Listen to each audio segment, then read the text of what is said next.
Yes, so I'd like to start on a quick accessibility note. If you happen to have vision issues or simply sit at the back of the room, please scan this and you will see my slides on your device.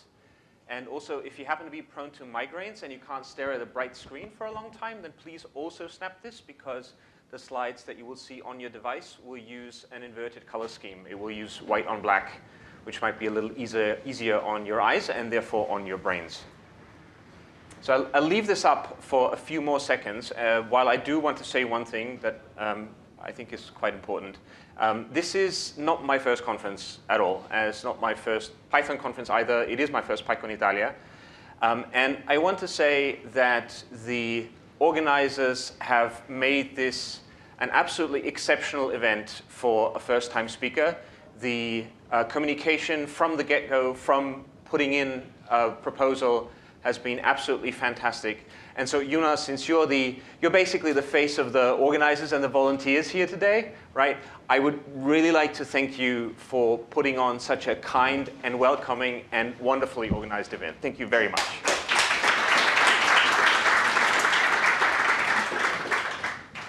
So creativity, right? You might be thinking, what on earth is this guy talking about? Why is he even here, right? So because after all, this is a technology conference, and not only that, it's a meeting of software developers, and most of what we do in software development really is, or should be at least, about incrementally improving things, gradually changing, re-implementing things, hopefully without breaking them. And then there's also testing and QA and documentation, and where's the room for the creativity and all that? And I will totally forgive you for thinking that, because there are two big misconceptions about the concept of creativity. One misconception is that creativity is somehow the domain of the arts, that it happens in music, drama, dance, sculpture, fiction, poetry, but not sort of outside that realm. And the other big misconception is that creativity always happens in big leaps, like Mozart writing a new symphony or Zaha Hadid designing a new building. But both of those things really could not be further from the truth. Creativity is simply the process of having original ideas that have value.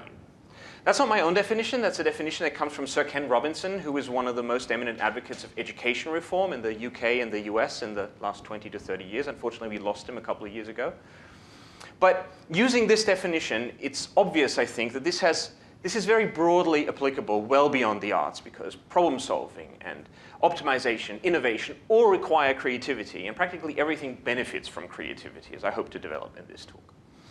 So Sir Ken frequently made the case that schools, or education in general, don't do enough for creativity. And he always championed the value of creativity in education, not out of a hippie, touchy-feely, let's all be artists, let's all be musicians kind of thinking, but rather out of economic necessity. Because in most countries, children enter an education system when they're between 3 and 6 years old, and they exit it when they're either in their late teens or in their early 20s. We'll leave out people who go into academia who stay in this system for longer, but mostly it's that. So if you enter a system at age 3 to 6 and you exit it in your late teens or in your early 20s, it means that you spend about 15 to 20 years in that system. And what's the purpose really of an education system? Well, I think most people would agree that one central purpose of an education system is to turn children into functioning, valuable members of society, what we call a functional adult, right? So to basically turn out people who are well-developed, valuable members of society. And that is to say that the education system that a child enters at a certain age is basically meant to prepare them for a world 15 to 20 years in the future, when we have no idea what the world's going to look like a year from now. So if you try writing the news headlines of today's date next year, you're going to be so far off it's unreal. You don't stand a chance predicting what the world will look like even a year from now. So it's all completely uncertain. And when you think about how to deal with this uncertainty, I think we have three principal options. One option is fatalism. That's the idea that you have no agency in your life whatsoever. Everything that will happen, you have no influence over it. It's one possibility to look at life, one option. The second one is trying to apply control, and that typically means planning and rules. So the way that works is You're trying to eliminate all this uncertainty by thinking through all the eventualities, all the things that can possibly happen, and then apply certain rules to come up with a plan for each. So whatever happens, you'll have a plan. You'll know exactly what to do in what situation. And a third approach is one of creativity. And that means that you trust in yourself and in the people around you to have these original ideas that have value that will help you deal with whatever comes at you. And that means that you're going to be able to exploit opportunities and negotiate challenges and mitigate problems by having these original ideas that have value at the right time. And what that means, of course, is that you want to nurture and build your tool set for developing those ideas. Now, of these three options that we have, I think fatalism is just not a great one. It's just poor strategy for life. That's just not my kind of thing that I want to do. So that leaves the two other options. And if we think about the control approach, or the idea of reducing or perhaps even eliminating this uncertainty by planning for everything, take a look at this. Suppose this was your life in the past, whatever, 5, 6 months. Time axis left to right, and there were several paths that you could have taken, and you made 5 decisions, and you ended up on the red path rather than the blue path. Looks simple, right? It looks like you could have planned that out. But of course, it only works that way in hindsight. Because if we look at these things in the future, if you only look at 5 binary decisions that you make, and that's a very simple track, you end up with a decision tree that looks like this. Because obviously there's 32 different paths through this tree, 32 possible courses of action. And if you were to apply the control approach, what you would have to do is you'd have to work out 32 plans and then discard 31 of them. And that's what's going to happen essentially throughout your life. And that's exhausting. Right? I'm not a therapist or psychologist or psychiatrist, so I'm not really qualified to talk about this. But I think that that's a fast-track VIP prime first-class lottery ticket to burnout. Right? It doesn't work too well. Whereas, if we compare that to a different approach where we apply creativity, at every stage we say, okay, we'll look at the options, we're going to come up with the ideas of what to do, what's best. So at every stage here, really, what you need to think about is, okay, where do we come from? Maybe the last step or the last 2 steps. What are the options that we have now, and where do we go? And I think that is a much more manageable and a much more sustainable and probably a much more successful approach than to just plan everything or fall for the illusion that you can plan everything. So I think if we want to rank these in order of suitability, I think it's quite clear that the creativity approach is far superior to the one that tries to control everything. And yet, in business, what we typically favor is the control approach. But that's a bit weird, isn't it? Because businesses have exactly the same amount of certainty that we do as individuals. Pretty much none. There is no certainty in business. There's nothing that you can say for certain will be true for your business a year from now or 2 years from now. You might have a big opportunity. You might have a big customer that suddenly brings in a lot of revenue that lets you accelerate your growth plans. Or on the other hand, you might be dealing with skyrocketing interest rates and your financing falls apart. Or you might lose a key person and you cannot replace them quickly enough, or at least not adequately, and that derails your innovation cycle for some time. There's all these uncertainties that apply to businesses all the time, and so businesses should really very much benefit and profit really from fostering a creativity-based approach. But what we typically do get is businesses using an approach driven by control, and then sometimes to absurd ends. Like asking an engineering manager what their team is going to work on 5 quarters from now. What sense does that make, right? Or launching a new product and then asking your salesperson to project monthly sales for that product until next February. How? Why? Why do businesses do this? Why does management in business skew so much toward the control approach when a creativity-based approach would evidently be so much more useful? And I have a hypothesis for this, and my hypothesis is the reason why management works this way is that pretty much every manager has gone through a very specific institution. In fact, most of us, whether we're managers or not, have gone through that institution.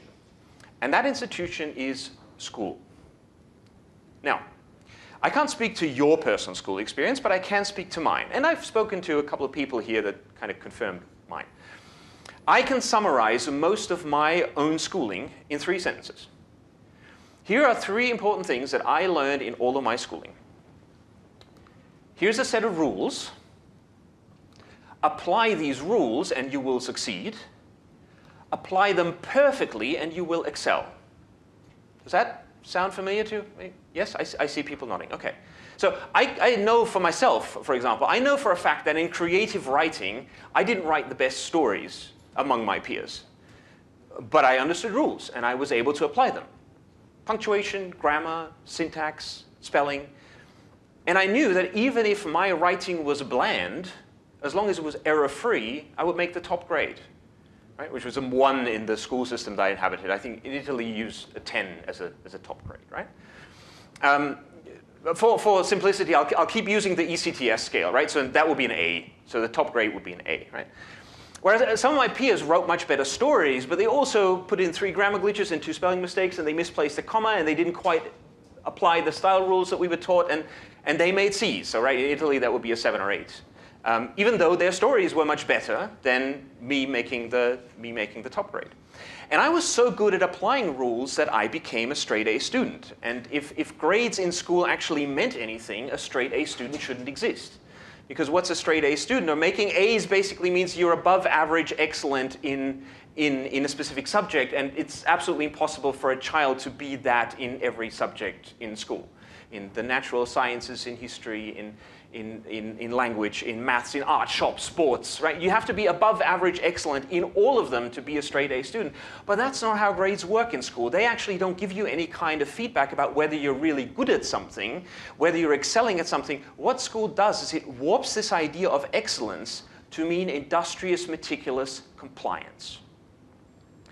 And I want to be very clear, there's really nothing wrong with giving children, or pupils, students, we can certainly include young adults in this, tools for solving problems and then rewarding them when they apply these tools, aka these rules, correctly. But there's this real toxin that school injects into our brains. It's this idea that the difference between doing something well and doing it excellently is simply the more perfect application of the rules.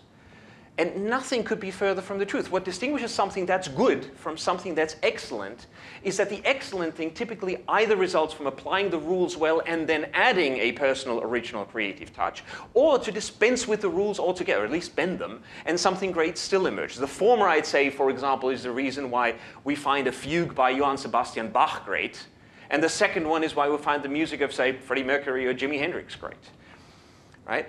But in school, what many of us were taught is this: all you need to do is apply the rules more perfectly, and that will push you from being good to being excellent.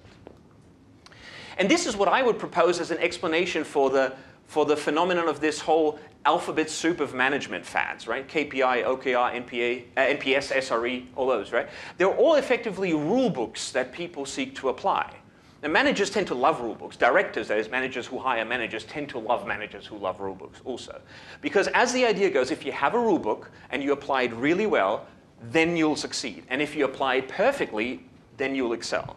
So as an example, let's say Scrum is not working in our engineering organization. What we therefore have to do is apply the rules of Scrum more diligently, and then we will excel. Hell no, Scrum bag. It doesn't work that way. The fact that Scrum is failing in our organization doesn't necessarily mean that we're not applying the rules of Scrum well enough. It might mean that the rules are shit. And applying them more diligently would actually do more damage rather than improve anything. And then also there's the question of how do people write these rule books in the first place? Because obviously this doesn't work like the discovery of new laws of nature like we do in experimental physics, right? What tends to happen is a certain group of people does things a certain way, and then they spectacularly succeed at some endeavor. And then somebody writes down the things that they did in order to succeed from their perspective. But the only thing that they've really observed is correlation. They did certain things and they succeeded. They didn't necessarily succeed because they did those things. They might have succeeded because there was very good chemistry between the people. They might have succeeded because there was a creative spark that drove them forward. They might have succeeded because there was some sort of fortunate event that helped them make a big leap. But what they end up doing is they write down something that they believe are the rules of success. And of course, if I put myself in somebody's shoes like that, if I were the person originating something like that, if I myself were convinced that rule books work and rule books are really the only thing that works and that's what we need in order to be successful rather than nurturing creativity or original ideas, God forbid, then I'm going to propagate these rules in such a way that I assert that these things in fact cause success and anyone could replicate them. Not because I'm malicious or anything, but because I would have sort of the same conviction in my head as my readers that that is so. But I propose that it isn't. So, ditch your rule books. Or at least if you don't ditch them, at least don't obey them blindly. Apply common sense. Contrary to what school has taught many of us, no good results await just from meticulously following the rules. So apart from reducing our dependence on rulebooks, what else can we do to foster creativity? What else can we do to enable people to have the original ideas that have value that we want them to have? At this stage, I want to make a book recommendation.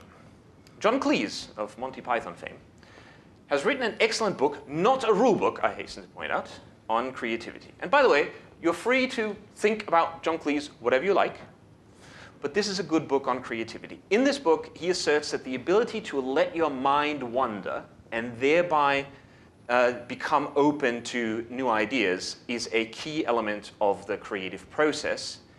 He calls this mental play. And this is by no means limited to music or literature or the arts. He lists several examples of mental playfulness, reading that led to groundbreaking new ideas in the world of science, of engineering, and so on. And what Cleese says is, it's essential to be able to keep our mind in this state of playfulness for some time because it does take a little while for new ideas to pop into our head. And he writes, and I quote, "The greatest killer of creativity is interruption. It pulls your mind away from what you want to be thinking about."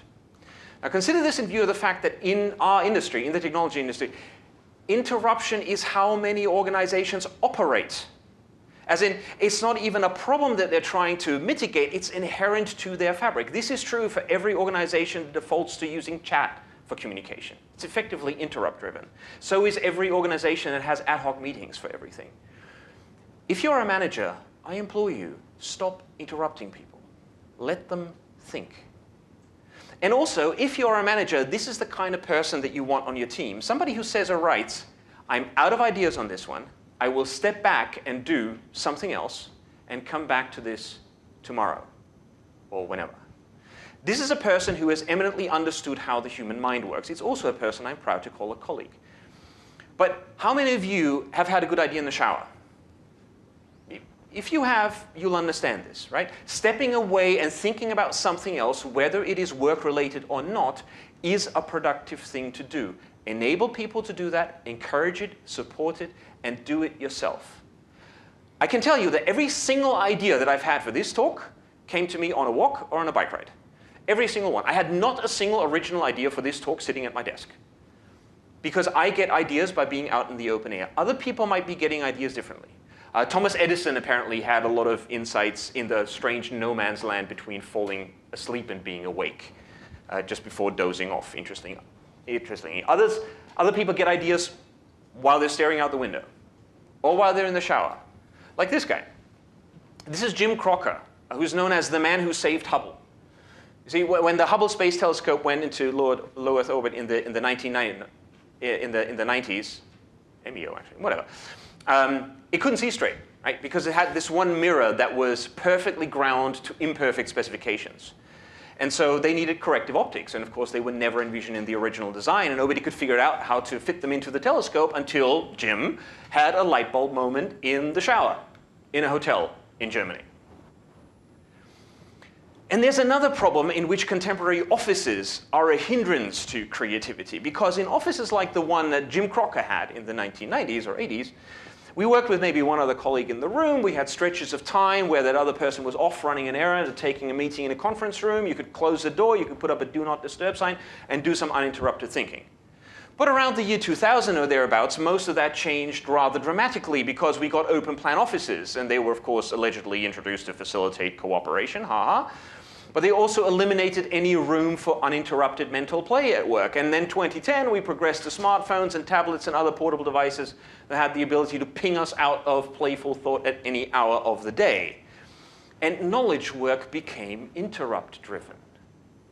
And if you know anything about knowledge work at all, those words should strike terror in your heart. And it's no surprise that people who rose to corporate leadership after being imprinted by an interrupt-driven work style, and we're talking people who are now in their 50s, think that such a thing is normal. And they try to impress the same thing on their reports. That's how you get to chat-driven companies. That's how you end up in a culture where people are proud of getting back to any email within 30 minutes or less, and then expecting the same from everybody else. Organizations that do this are at risk of permanently shutting down creativity and problem solving and innovation. What those companies are good for is developing efficient cookie-cutter techniques for optimizing solutions for yesterday's issues. But what we need today in a global pandemic that we still haven't shaken off, and in the roiling climate crisis that will make this pandemic look like a walk in the park, is people and organizations equipped with the mindset of the issues of tomorrow. And the first imperative for making that happen is to let people think. Now, is everything all doom and gloom? I'd say it isn't, and there are indeed some things that make me very hopeful. Some of those are related to a changed approach to creativity in education, some to a changing approach to work. So for example, in my country, as of a few years ago, it is indeed such that creativity and originality are accorded at least some merit in grading standards, and that's at the secondary school level, which is traditionally one of the most rigid ones, where I live at least. Much more still is happening at the primary and the preschool level. I see much more emphasis on thinking, on creative play and innovation in my younger kids' education than I did in my older ones. And then, of course, there's the big push toward asynchronous distributed work, where obviously it's the asynchronous bit that matters. Because an ever-increasing share of humanity is beginning to understand what it's like when you're no longer shackled to 17 Slack channels that you constantly need to watch, when you can take a walk in the middle of the day because you know it's okay to push something off for an hour, to clear your head and come up with an idea. And when instead of spending an hour in a meeting, you can spend 5 minutes reading a memo and use the other 55 minutes for thinking. And that's where things get interesting. So, default to something other than chat. Cut those stand-ups and other useless meetings. And let people think. And watch what happens. It won't be magic, it will be humanity, doing what we're good at. Thank you.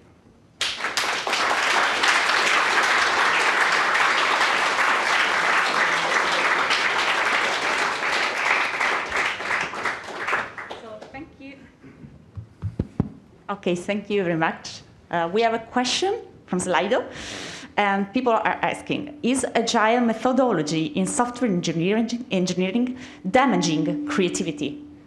Is agile damaging creativity? Okay, how much more time do we have? Okay. Okay, stupid consultant answer, it depends.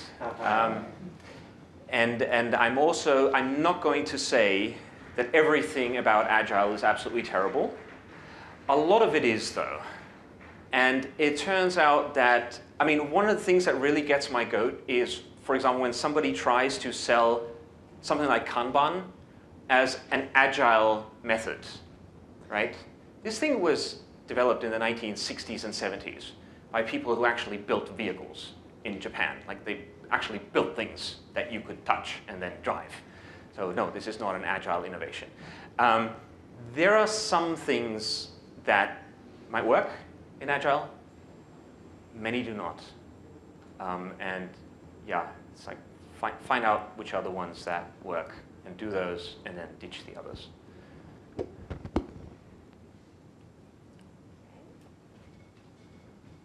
Okay, so maybe, okay, we have one question. Florian, awesome, just awesome. If I start making decisions just locally about maybe looking back a little bit, but yes. just with the, I still need some kind of idea of where I'm headed, some sort of goal. Yes, absolutely. Could you talk to that? Yes, of course. So if you only look at where do we come from, where do we go next, clearly that is a too narrow view of things. You have to take it into the consideration of, okay, where do we want to go at the end? Because that's the only way that they can inform the decision of, okay, at this fork in the road, which way do I go? So yes, it is absolutely crucial that there is a clear goal and a clear objective that is known to everyone that informs that decision. But again, this is nothing new, right? You can read up on Auftragstaktik in the Prussian army in the 1880s, and it was in there, right? So again, this is nothing new. Yes, it absolutely is crucial, but you need to know where you want to go as a whole to make that immediate decision. Yes. Okay, one last question. How can I prove something like this to my managers? Prove it to them. Prove it to them will be very difficult. But what I can help with, perhaps, is I write articles about this stuff. Like I write like long form background things that are a little bit broader than what I can cover in a 25-minute talk. So if your manager can read and wants to, maybe start with that. Okay. So. Sorry. Oh. I can give an answer. Yes. Oh. Please. Okay. Okay, but sorry, I have to stop We'll have to it wrap, here, okay. and maybe you can. We can take it outside, sure. Yeah. Yes, absolutely. Thank you very much. Thank you very much for coming.